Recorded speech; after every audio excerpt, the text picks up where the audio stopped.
Salam dəyərli tələbələr, hər vaxtınız xeyir olsun.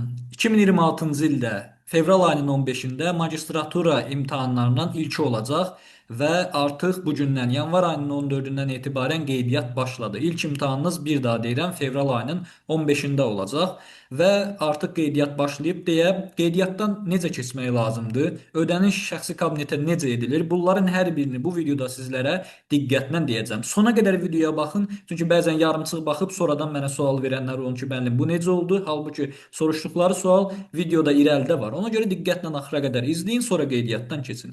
İlk növbədə Dövlət İmtahan Mərkəzinin saytına daxil oluruq, dim.gov.az saytına və burada ən birinci hissədə ilə magistratura bakalavrın elektron ərizəsi yazılıb. Bu hissəyə vurduq və açılan pəncərədə magistraturaya qəbul imtahanının birinci cəhdində iştirak etmək üçün qeydiyyat var. Bu hissəyə də vurandan sonra açılan pəncərədə belə bir yazı gəlir, daxil ol düyməsinə vuracaqsınız. Xoş gəlmisiniz yazılır. Daxil ola vurduqdan sonra isə sistemə daxil olmalıyıq şəxsi kabinet vasitəsilə. Şəxsi kabinetə vurduqdan sonra şəxsi kabinetin istifadəçi adı. Bu sizin şəxsiyyət vəsiqənizdə olan FIN kodunuzdur. Şəxsiyyət vəsiqənizə baxırsınız, orada FIN kod var. 7 dənə hərf rəqəm qarışığından ibarət. İndi mən tələbəmizin qeydiyyatdan keçirəcəm, onun FIN kodunu hazırda daxil eləyirəm.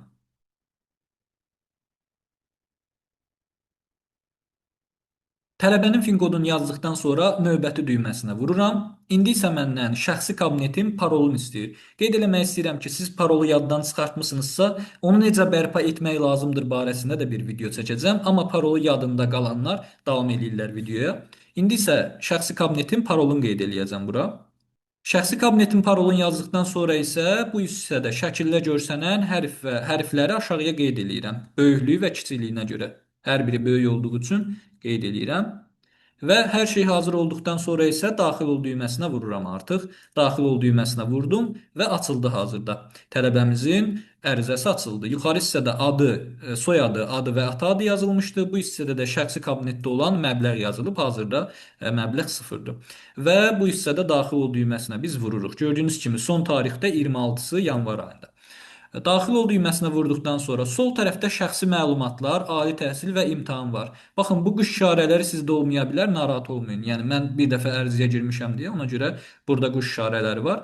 İndi isə siz mən dediyim ardıcıllıqla icra edəcəksiniz. Sol tərəfdəki menyunu sırayla seçirik. Birinci şəxsi məlumatları seçdiniz. Bu hissədə eynən bu pəncərə açılır. Adınız, soyadınız, doğum tarixiniz, eyni burada nələr varsa sizin də məlumatlarınız bu hissədə görsənəcək. Əgər ad və soyadınızda və ya ata adında dəyişiklik olubsa, bu hissədən biz müvafiq olaraq onları qeyd eləməliyik. Yox, hər şey qaydasındadırsa, o zaman yadda saxla düyməsinə vuracaqsınız.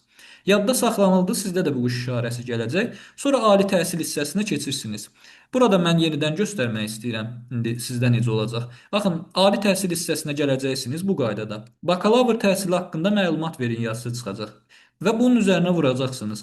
Təhsil aldığınız ərazini seçirsiniz. Çox güman bu Azərbaycandadır. Xaricdədirsə xarici seçərsiniz.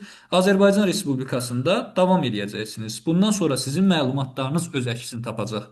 Burada adınız, soyadınız, təhsil müəssisəsi, bitirdiyiniz il, ixtisasınız və ödəniş forması. Sol tərəfdə seç düyməsi var. Baxın bu hissədə. Seç düyməsinin üzərinə vurduqdan sonra və burada da görəsiniz ki, iş nömrəsi, ondan sonra qəbul olduğunuz il və sair görsənir.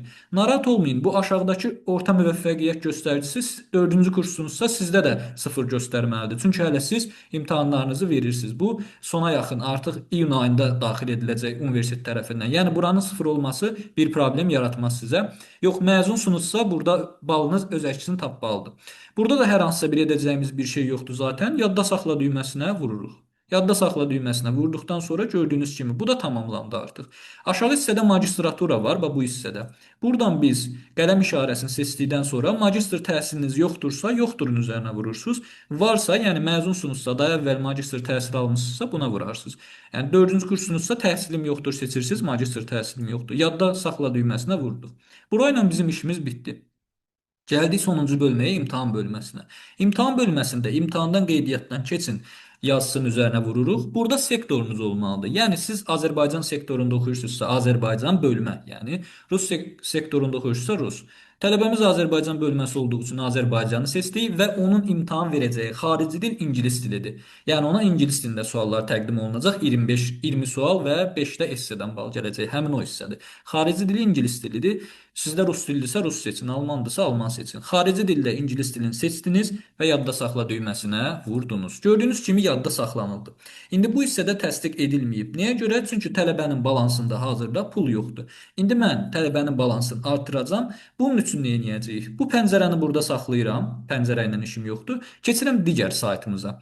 Digər saytımız nədir? ekabinet.dim.gov.az saytıdır. Giriş hissəsinə daxil oldum, yəni girişə vurdum. Yenidən tələbənin fin kodunu yazdıqdan sonra davam et düyməsinə vururam.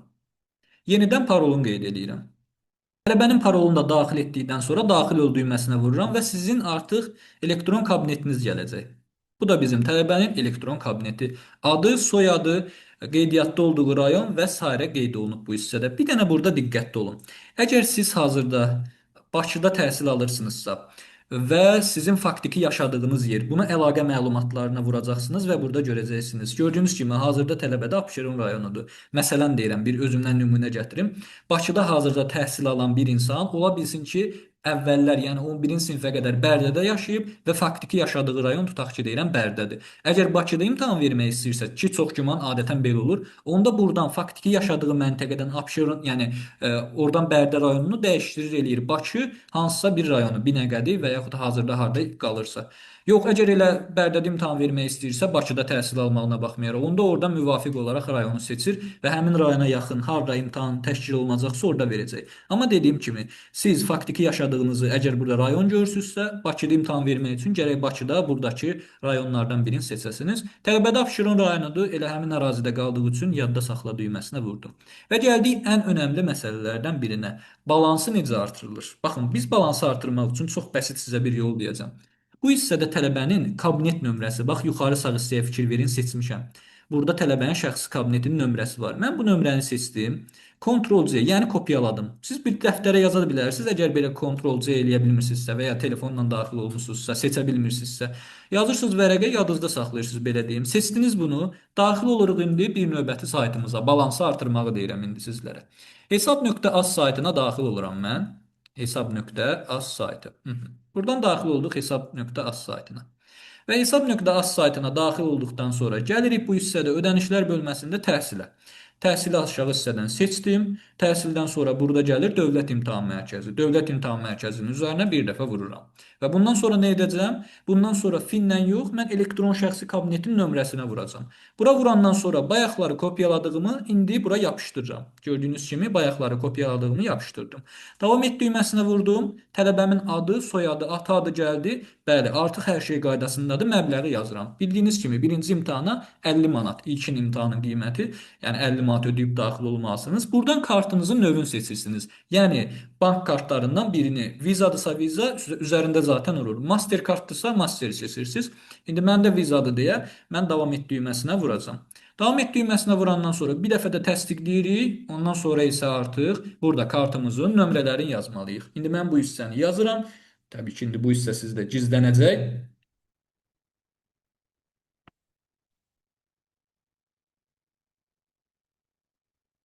Kartın bütün məlumatlarını daxil etdik. Nömrəsini, bitmə tarixini və arxasındakı və ya önündəki 3 rəqəmli kodu.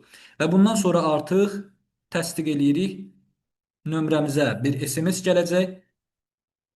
Həmin o SMS-dəki kodu və yaxud da sizdə Leo Bankdırsa adətən orada deməli təsdiqləmə üçün proqrama bir bildiriş gəlir. Mən indi telefonuma gələn kodu yazıram və göndər düyməsinə vururam.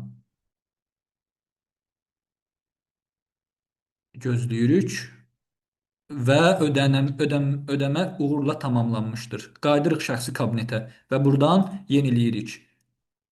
Diqqətli oldunuzsa, baxın 50 manat artıq kartımıza gəldi. Yəni balansımız oturdu şəxsi kabinetimizə. Gəlirik bu hissəyə, bir dəfə yeniləyirik. Hazırda fikir verirsinizsə, artıq təsdiq et yaşıl rəngdə olan zolaq çıxdı bizdə. Çünki balansımızda 50 manat var. Son olaraq bir də baxırıq, burada hər şey qaydasındadırmı? Ali təhsil, bəli, şəxsi məlumatlar imtahan barəsində xarici dil, ingilis dili qaydasındadır. O zaman xeyirli olsun deyib təsdiq et düyməsinə vururuq. Bəli düyməsinə vuraq. Artıq bu tələbə elektron post ünvanına müvafiq olaraq mesaj göndərildi. Tələbə artıq sadəcə xidməti də hətta qiymətləndirək 5 ulduz. Tələbə artıq imtahana qeydiyyatdan keçdi. Bunu çap eləməyinizə ehtiyac varmı? Xeyr, ehtiyac yoxdur. Amma hər halda elə belə bir seyv eləyin, özünüzdə yadınızda qalsın. Yəni elə belə PDF kimi qalsın. Bu qədər. Hər birinizə uğurlar. Nə sualınız olarsa şərh hissəsinə yazarsınız.